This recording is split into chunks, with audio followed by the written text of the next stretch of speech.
হসপিটালে বসে সন্তান হওয়ার অপেক্ষায় ছটফট করছিলাম। তখন ডাক্তার এসে আমার শাশুড়িকে বলল, পেশেন্টের স্বামী কোথায়? তখন আমার শাশুড়ি বলল, আমার ছেলে তো দেশের বাহিরে থাকে। ডাক্তার বলল, স্বামীর সাথে পেশেন্টের একটু কথা বলিয়ে দিন। কথা বললে মনে সাহস হবে, মনটা একটু ভালো হবে। আর প্রথমবার যেহেতু মা হচ্ছে, এই মুহূর্তে পেশেন্টের একটু সাহসের প্রয়োজন আছে। আমার শাশুড়ি তখন আমার স্বামীর কাছে ফোন দিয়ে আমার কাছে দিলেন। ফোনটা কানে নিতে আমার স্বামী ওপাশ থেকে বলে উঠল, এত ঢং কিসের? দেশে কি শুধু তুমি একাই মা হচ্ছ? আর কি কেউ মা হয়নি? আমি তখন আর কিছু না বলে ফোনটা কান থেকে সরিয়ে নিলাম। আর আমার দু চোখ দিয়ে অনবরত পানি পড়তে লাগলো। তখন আমি মনে মনে বলতে লাগলাম যে আমার প্রসব ব্যথার যন্ত্রণা বেশি হচ্ছে নাকি আমার স্বামীর বলা কথার যন্ত্রণা বেশি হচ্ছে। ডাক্তার এসে বলল, ইমার্জেন্সি সিজার করাতে হবে। তখন আমি আমার বাবাকে বললাম, আমি যদি ব্যথায় মরেও যাই তারপরও তুমি আমাকে সিজার করিও না, কারণ আমি জানি আমার বাবা সেই সামর্থ্য নেই। বাবা তখন চোখের পানি মুছছে আর আমার মাথায় হাত বুলিয়ে দিচ্ছে আর বলছে, মারে তোর কষ্ট তো আর আমি সহ্য করতে পারছি না।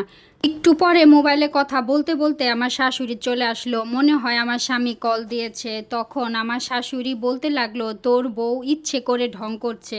কেন? আমি তো 5 সন্তানের মা হয়েছি, কই আমার তো এরকম হয়নি। আমার শাশুড়ি তার ছেলেকেই নিয়ে বিনে আর অনেক কিছু বলতে লাগলো। তখন ভাগ্যকর্মে একটা ডাক্তার আমার শাশুড়ির সব কথা শুনে ফেললো। উনি তখন আমার শাশুড়িকে ধমক দিয়ে বলল, কী সব ফালতু কথা বলছেন? আপনি তো 5 সন্তানের মা হয়েছেন, প্রসব ব্যথার যন্ত্রণা কি বোঝেন না? ডাক্তার বলল, ইমার্জেন্সি সিজার না করালে বাচ্চা মা দুজনকে বাঁচানো সম্ভব হবে না। ডাক্তারের ভয়ে আমার শাশুড়ি সিজার করানোর জন্য অনুমতি দিল। কিছুক্ষণ পর আমাকে সিজার করানোর জন্য নিয়ে গেল। আমি 8 দিন হসপিটালে ছিলাম। আমার স্বামী একদিনও আমাকে ফোন দেয়নি আমি কেমন আছি, আমার বাচ্চা কেমন আছে। বাসায় এসে আমি আমার নিজের ইচ্ছে আমার স্বামীকে ফোন দিলাম। আমার স্বামী তখন একটাও কথা বলেনি।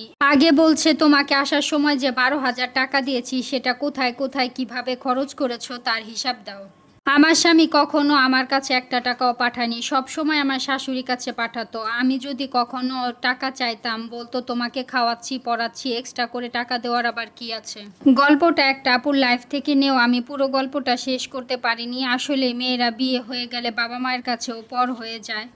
এই অবস্থায় একটা মেয়ে কি করতে পারে আর কি করণীয়, এই উত্তরটা কি এই সমাজ এবং সমাজের মানুষ দিতে পারবে? গল্পটি কার কার কাছে কেমন লাগছে অবশ্যই কমেন্টে জানাবেন।